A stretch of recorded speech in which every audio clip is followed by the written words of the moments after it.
Take the example of this beautiful woman by the name of Fatima radiallahu anha, the daughter of Rasulullah sallallahu alaihi wasallam. One of those who also had perfected her iman or her faith as well, as Rasulullah sallallahu alaihi wasallam had said.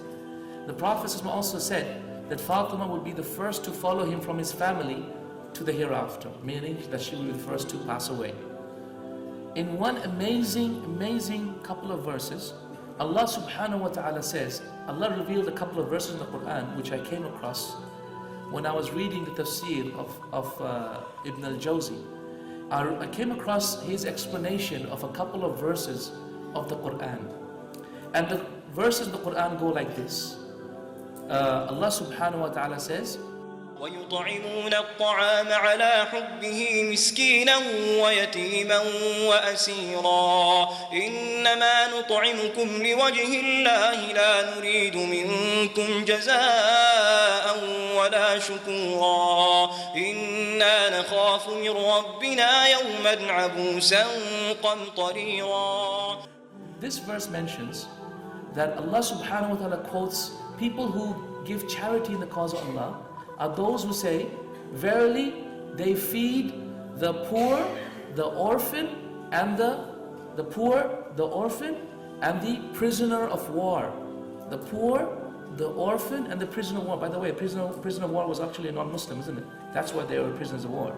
So Allah is actually saying that it's actually good to give charity to non-Muslims. So next time you actually ask yourself, can I give charity to non-Muslims? Can I feed them? Can I do that? Of course you can. Goodness to all of humanity is what Islam talks about. So يُطْعِمُونَ الطَّعَامِ, they feed out of the love of Allah. يُطْعِمُونَ الطَّعَامَ عَلَى حُبِّهِ مِسْكِينًا, a poor man, وَيَتِيمًا, an orphan, وَأَسِيرًا, and a POW, prisoner of war. And they say, إِنَّمَا نُطْعِمُكُمْ لِوَجْهِ اللَّهِ, verily we feed you for the face of Allah. لَا نُرِيدُ مِنْكُمْ جَزَاءً, we do not ask you for any reward in return, وَلَا شُكُرًا, nor even a word of thanks. إِنَّمَا نَخَافُ مِنْ رَبِّنَا يَوْمًا عَبُوسًا قَمْطَرِيرًا, verily we fear a day.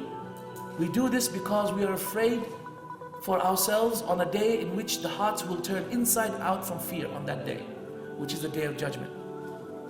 Right?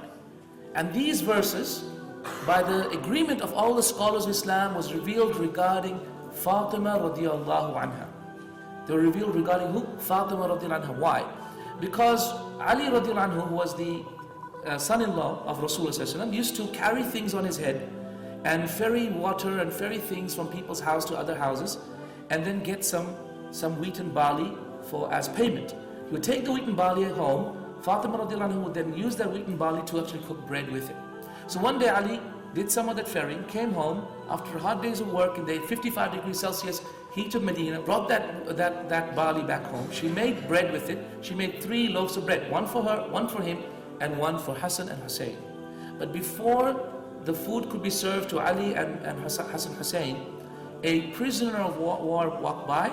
So she looked at him, saw that he'd just been freed and he is hungry, so she gave him a piece of bread. 2 more to go, and an orphan passed by. She rubbed her hand over his head, felt sorry, pity, and gave him a piece of bread. Not thinking of anything, not thinking where they're going to eat. And then thereafter, a poor person walked by, and she gave another piece of bread. So the blessed family went to bed hungry that night, the whole family. And so Allah revealed this verse.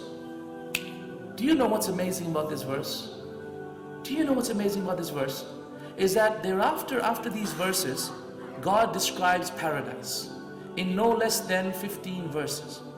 An extensive description of Jannah, extensive description of paradise. Now, whenever you go to any extensive description of paradise in the Quran, you will find that God talks about the beautiful women of Jannah as well, which are the women or the husbands that are created, or the wives created for husbands. God talks about them, except for these places, this part in the Quran. In this extensive description of Jannah, God does not talk about the Hur al-Ain or the women of Jannah, the beautiful women of Jannah. Why? Ibn al-Jawzi said, amazing. When I read this, like, oh my God, unbelievable. Do you want to hear it? You sure? Keep you in suspense. Okay, Ibn al-Jawzi, may Allah have mercy upon him, said, Allah subhanahu wa ta'ala loved the action of Fatima so much and knew her jealousy of other women because she didn't want Ali to take another wife.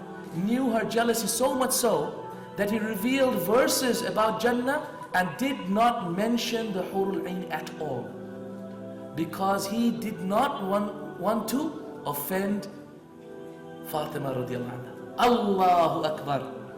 Amazing. These verses were obviously revealed for Fatima, right? Because of the good act that she did. He didn't want to offend his slave. He didn't want to offend his slave. He knows his slave doesn't like something. He won't even mention in the Quran because of the feeling of offending his slave, because he was so happy and so amazed with her act. You see, righteous women, when they do righteous deeds, then by Allah, not only are they equal to men, they can far exceed men as well. So much so that Allah above the seven heavens can reveal verses recited till the day of judgment in amazement of his slave, in amazement of the actions of a righteous woman by the name of Fatima radiallahu anha.